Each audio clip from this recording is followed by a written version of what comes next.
So how does it feel being the guy in helping the girl who's the real hero in this one? It's nice. It's nice to be the guy helping the girl, you know? Yeah. It's good. It's good to help out, you know? I had to earn as you know, I had to really earn this one. You did. You couldn't even get a sock. No, one not sock. one sock. Not one sock. So you had to work really hard to get in there, so it felt good being the guy.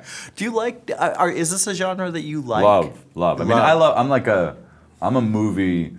There are movie buffs, you know, can talk all days about movies. I'm a movie fan. I see everything that comes out. I love going to the movies. I love the experience, whether it's a comedy or horror film. But I love horror films. I love them even more when they go onto DVD or on demand, and I'm sitting at home and I can watch them at midnight or 2 in the morning and just scare the bejesus out of myself. Yeah, you can like Netflix the crap out of them. Yeah, and just go on like a roll of all of them and freak myself out all night long. Now, were you familiar with the short? I wasn't until I read the script, until I got in. I don't know if it was right before I got the role or after I got it. I watched it, but I knew what it was. And it's funny. When I told some people about the job, and they're like, "Oh yeah, I've seen that." I mean, it was so unbelievably popular. I guess it went viral, as they say. It was unbelievably popular. Yeah. What was it like working with him and the director and having this stretched out into something really good? It was really interesting. He was.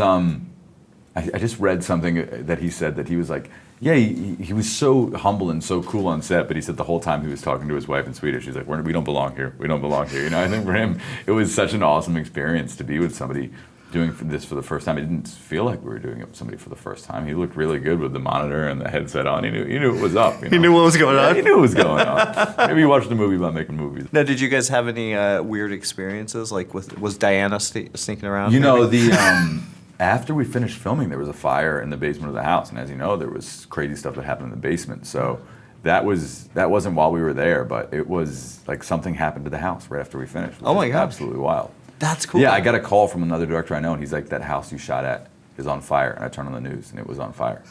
And I was like, oh. Oh my God, that was us. We that's did that. Scary. Yeah, good job. Thank you. Appreciate it. You have a very interesting relationship with Teresa in this Yeah. film, and it's a lot of fun to watch.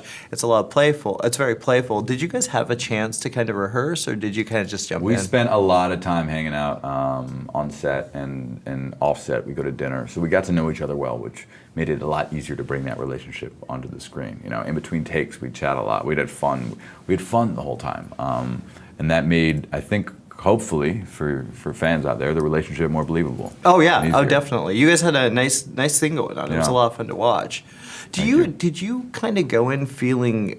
Do you get scared, or do you kind of did it feel just like a movie? As you know, we had Diana, who was an actress. It wasn't CGI, so it was scary to see somebody in that outfit. It is scary to get hoisted up in the air 15 feet. All that is scary. Like, there's no avoiding it. I'm not that tough that like me hanging on some wires in the air. Like, there was a point where I thought, what happens if this thing breaks? Like, I know there's a mat down there, but it could really break and I would fall to the ground. So it was scary. It wasn't like shooting something normal. Yeah, I can't imagine being lifted up like that and thrown around like you were. Don't recommend it. You don't? No. I was thinking about trying it after this. No, don't. Are you sure? No, it's like, it's up there with skydiving. I did that once. I'll never do it again.